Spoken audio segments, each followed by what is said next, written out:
अच्छा माँ, धीरे धीरे बारिश शुरू हो गई है, हमें रेलवे स्टेशन पर पहुंचना है। चलो अब हम निकलते हैं। हाँ माँ, जल्दी काम करके लौटेंगे और पैसे भिजवाते रहेंगे। हाँ बेटा, ध्यान से जाना और कोशिश करना अगले महीने ही पैसे भेज दो, क्योंकि छत पुरानी हो गई है इस घर की, कभी भी पानी आ सकता है। माँ आप फिक्र मत करो, सब कुछ हो जाएगा। बाय बाय, ध्यान से जाना सब। जेठ जी, मोहन जी, बाहर धीरे धीरे बारिश हो रही है, कहीं बढ़ गई तो। मैंने ये रात भर प्लास्टिक की बोरी चारों के लिए सिली है हाथों से, इसे पहन जाइए, भीगेंगे नहीं। अरे वाह, ये तो तुमने बहुत अच्छा काम किया। देखा मेरी छोटी बहू कितनी गुणवान है, सबके बारे में सोचती है। ये सुन तीनों जेठानी चिढ़ जाती हैं। चारों बेटे शहर में कमाने के लिए चले जाते हैं। 3-4 दिन बीत जाते हैं। घर का सारा काम छोटी बहू ही संभालती है। तीनों जेठानी किसी काम को हाथ नहीं लगाती। अगर पानी का एक गिलास गलती से गिर जाए तो वो भी शालिनी ही साफ करती थी। बाहर बारिश हो रही थी और तीनों जेठानी बारिश में भीगने लगती हैं। कितना मजा आ रहा है ना इस बारिश में। शुरू शुरू में अच्छा लगता है, लेकिन बाद में ठंड लगने लगती है। हाँ बिल्कुल ठीक कहा जेठानी जी आपने। वैसे माँ जी अपनी छोटी बहू की बहुत तारीफ करती हैं। मैंने तो जब से ही सोच लिया है, मैं किसी काम को हाथ नहीं लगाऊंगी, थोड़ा सा कर दिया करूंगी, बाकी यही संभाले, देवरानी प्लस नौकरानी। हाँ मैं भी तुम सभी लोगों से अभी यही कहने वाली थी। चलो कीचड़ के पाँव अंदर लेकर चलते हैं। तीनों कीचड़ में कूद कूद कर अपनी साड़ी और पैर को अच्छे से गंदा करके घर में घुस जाती हैं और बिस्तर पर पड़ी सास देखकर बड़बड़ाने लगती है। दरअसल वो 2 महीने से पेट दर्द की समस्या से जूझ रही थी। अरे कमबख्तों निकम्मियों, ये कमरा गंदा क्यों कर दिया? तुम तीनों तो सफाई भी नहीं करती, बस वो बेचारी शालिनी बहू ही लगी रहती है। तुम्हारे ससुराल का एक कमरा है, उसी में ही रसोई है और सोना है, तो ये बेहूदी हरकत तो मत करो। ओ प्लीज माँ जी, मूड मत खराब कीजिए, बारिश में भीग कर तो मूड बनाया है। बनाओ तुम्हारा मूड, शर्म नहीं आती मेरे बेटों के जाने के बाद तुम तीनों तो और सर पर चढ़ गई हो। सर पर इसलिए चढ़ गए हैं माँ जी क्योंकि उसके ऊपर की कोई और जगह नहीं है। और रही बात दिल, तो दिल में तो आपके लिए शालिनी प्यारी बहू रहती है, उसकी तारीफ कीजिए और काम भी उससे करवा लीजिए। हाँ ये कीचड़ भी वही साफ कर देगी, सुन लिया ना शालिनी तुमने, और हमारे कपड़े भी। जेठानी जी मैं सारी सफाई कर दूंगी, आप बस चिल्लाइए मत। आप जानती हैं माँ जी की तबीयत खराब है, कहीं और खराब ना हो जाए। Whatever, पता नहीं कहाँ से एक कमरे के ससुराल में फंस गई मैं इन गंवार लोगों के साथ। दीदी बाहर पैर धो लीजिए, फिर मैं सफाई कर दूंगी। तीनों जेठानी बाहर पैर धोकर कपड़े चेंज कर लेते हैं और फिर शालिनी को वो जगह और उनके कपड़े साफ करने पड़ते हैं। ऐसे ही शाम को शालिनी खाना बना रही थी, फिर भी तीनों बहू बैठे बैठे गप्पे लड़ाते हुए कहती हैं, अरे बहुत भूख लग रही है, जल्दी से खाना बना कर लाना और आज आलू की भुजिया बना देना, मैं दाल चावल बिल्कुल नहीं खाने वाली शालिनी। दीदी 4 आलू थे, उसकी भुजिया नहीं बन सकती, इसलिए मैंने चावल में डालकर पुलाव बना दिए हैं, वही खाने पड़ेंगे, कल मैं सब्जी ले आऊंगी। अरे तुझे पता नहीं है, घर में अगर 4 आलू है तो सब्जी जाकर ले आओ। दीदी बाहर बारिश बंद ही नहीं हुई तो मैं कब जाती सब्जी लेने?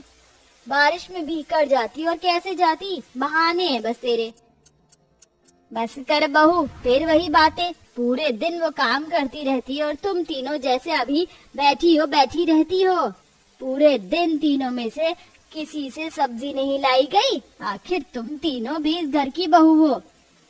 माँ जी बहू है तो सूली पर लटक जाएं। इस शालिनी के आने से पहले हम तीनों ही काम कर रही थी, अब थोड़ा सा अगर ये कर लेगी तो क्या हो गया? वैसे भी बारिश और कीचड़ में से मेरे से काम नहीं होता, मुझे किचकिच से लगती है। दीदी मैं कल बना दूंगी, आप परेशान मत होइए। शालिनी सबको खाना परोस देती है कि बारिश का पानी धीरे धीरे खिड़की पर आने लगता है और सुनैना भीग जाती है। हे भगवान, यहाँ पर तो पानी आ रहा है, अगर यहाँ पर पानी आता रहा तो हम तीनों बैठकर खाना कैसे खाएंगे?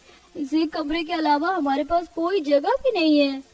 अभी तो इस गरीब ससुराल में चारपाई भी नहीं है, और जो है वो सासू माँ की है।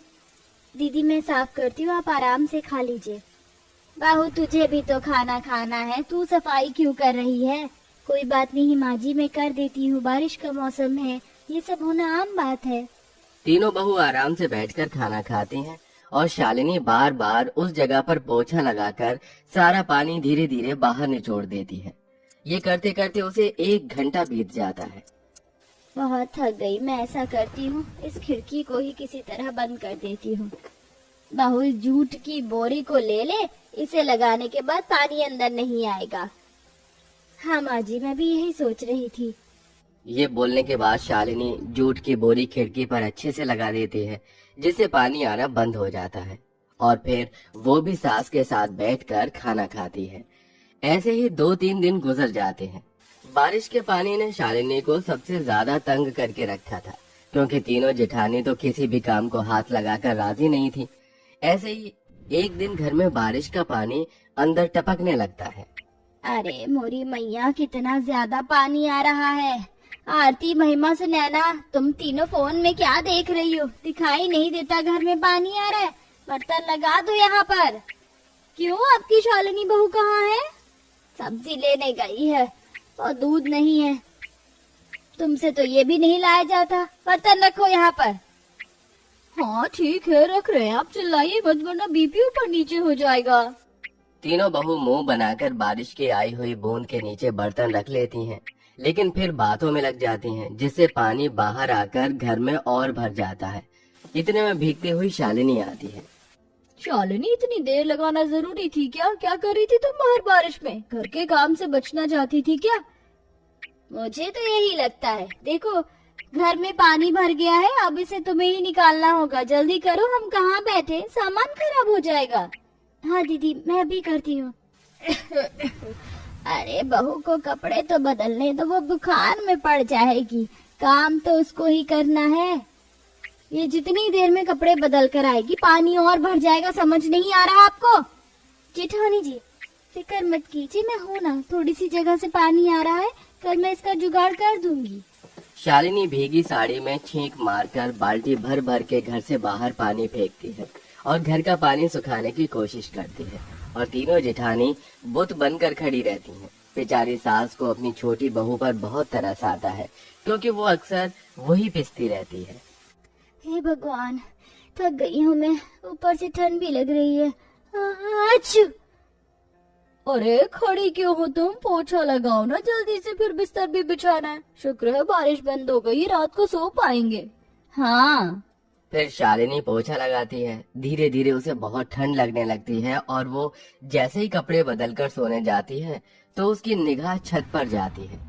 अगर अभी सो गई तो रात को फिर बारिश होने पर पानी आएगा। मुझे अभी कुछ करना पड़ेगा। शालिनी कुछ 7-8 लंबी डंडी को इकट्ठा करके किसी रस्सी से बांध देती है और फिर उसके ऊपर प्लास्टिक की 3 बोरी से चारों कोने जोड़ देती है, जिससे एक प्लास्टिक शीट तैयार हो जाती है। बहू, वो तीनों तो महारानी की तरह सो गई, तू ये क्या कर रही है? माँ जी, बारिश के पानी की वजह से मुझे नींद ही नहीं आई। जितनी जगह पर पानी आ रहा है उतनी जगह के लिए मैंने ये बना दिया है, जिससे रात को हम ठीक से सो पाए। इसे लगाकर आती हूँ। सारी चिंता बहू तुझे ही होती है। इन तीनों को तो तेरे से कोई फर्क नहीं पड़ता। कोई नहीं माँ जी। शालिनी उसे छत के ऊपर पानी आने वाली जगह के ऊपर रख देती है और उस पर ईंट लगाकर सो जाती है। लेकिन रात को 2-3 बजे बारिश की ऐसी आंधी आती है जिससे वो उड़ जाता है और फिर से घर में बारिश की बूंदें टपकने लगती हैं। शालिनी उठ जाती है। हे भगवान, फिर से वो हट गया। सब लोग कितने चैन से सो रहे हैं, मैं इनके ऊपर पानी नहीं गिरने दूंगी। शालिनी जगह जगह बर्तन रख देती है और अपनी जेठानी के चेहरे पर बिल्कुल पानी नहीं पड़ने देती। बारी बारी से टपकती बूंद को पतीले में रखकर बाहर फेंक देती है। ये करते हुए उसे सुबह के 8 बज जाते हैं। वो बुखार से कांप रही होती है, तभी तीनों की नींद खुल जाती है। अरे वाह, क्या मस्त नींद आई है। ये शालिनी, गर्मा गर्म चाय बना दे। सुना नहीं तूने, माँ जी के साथ क्या बैठी है कंबल ओढ़कर? वो कोई काम नहीं करेगी सुनैना। आरती, महिमा बहू की तबीयत खराब है, तुम्हें दिखाई नहीं देता? बुखार में है वो। माँ जी, वो नाटक कर रही होगी। शालिनी, चुपचाप से चाय बना दो सबके लिए और थोड़े पकौड़े भी बना देना। तुम इतनी निर्लज्ज कैसे हो सकती हो? मुझे समझ नहीं आता।